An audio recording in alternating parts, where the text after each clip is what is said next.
For millions of years, the sky belonged to monsters, but one of them, the true giant, wasn't a myth or a movie invention, it was real. Wings wider than a fighter jet, a skull longer than a man. And yet, for decades, scientists almost missed it entirely, because the biggest flyer in Earth's history wasn't discovered in a remote jungle or desert. It was hiding in plain sight. This is the story of the real giant of the sky and the terrifying world it ruled. We begin 70 million years ago. We'll be in the late Cretaceous period. Dinosaurs ruled the land, the oceans teemed with leviathans, and above it all, the skies belonged to creatures that defied imagination, the pterosaurs. These were not birds, they were reptiles, cousins to dinosaurs, that conquered flight long before any feathered creature ever did. Their world stretched across what is now North America, a land split by a vast inland sea. Warm, humid air currents lifted enormous wings higher than any modern raptor could dream. But among these flyers, there was one that dwarfed them all. A being so massive, it blurred the line between flight and myth. Its name would be whispered through fossils, Quetzalcoatlus northropi. Imagine standing on an ancient floodplain. The air hums with insects. Reptiles crawl between fern forests. And then a shadow blots out the sun. You look up and then there it is. A creature as tall as a giraffe, wings stretching across your entire house. Its neck cranes downward like a living crane from another world. Every step, slow, deliberate, powerful. Every wing beat, a thunderclap in the sky. This is not fantasy. This was real life in the age of giants. Meet Quetzalcoatlus, the ancient sky god of Texas. Named after the Aztec serpent deity, it lived around 68 to 66 million years ago, just before the asteroid ended everything. At first glance, it resembled a crane on stilts, until you realized it could take off and fly across continents. Its wingspan stretched 10 to 12 meters, at the length of a modern small airplane. Its head alone was over 2.5 meters, nearly 9 feet, tipped with a beak that could skewer a crocodile. No teeth, no claws, just pure precision. And yet, despite its enormous size, it was a master of the air. A flying fortress capable of gliding for hours without flapping its wings. For decades, scientists argued, how could something that big possibly fly? The answer lies in its engineering.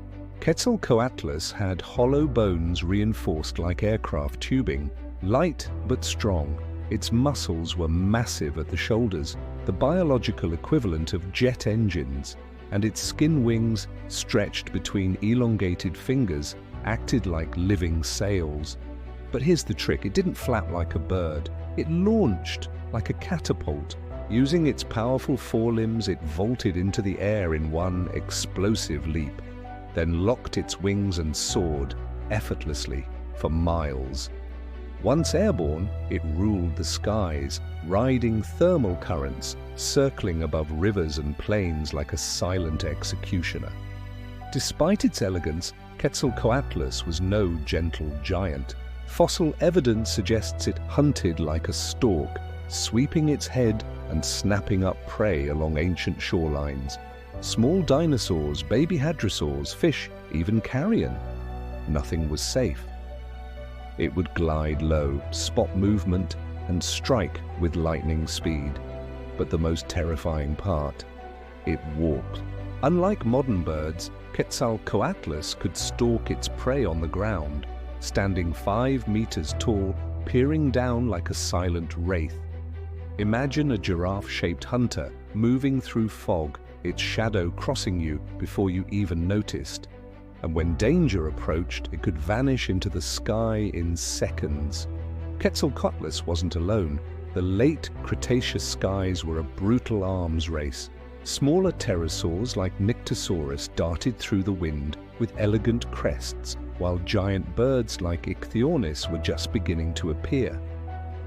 Yet, none came close in size or control. Even apex predators on land, tyrannosaurs and crocodiles, likely avoided confrontation. One swipe from that colossal beak could crush bone. It was, for all intents and purposes, the apex predator of the sky. Then, just as suddenly as it appeared, it vanished.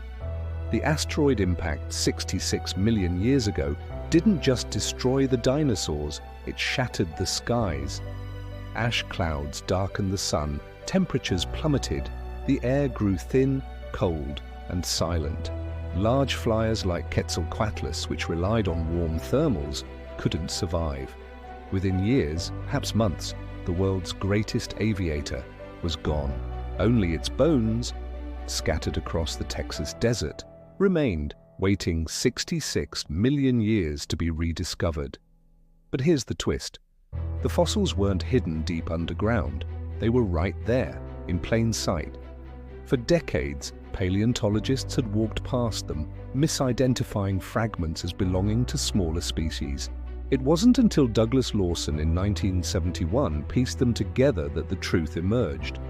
This wasn't just another pterosaur, it was the largest flying creature in Earth's history. And yet, even today, we might still be underestimating it. Recent studies suggest its wingspan could have reached 13 meters. If true, Quetzalcoatlus would officially be the size of a modern Cessna 172, a literal aircraft built by evolution. And here's where the myth meets the modern world. Ancient Mesoamerican cultures worshipped a serpent deity, Quetzalcoatl, the feathered god of the sky. Coincidence? Maybe.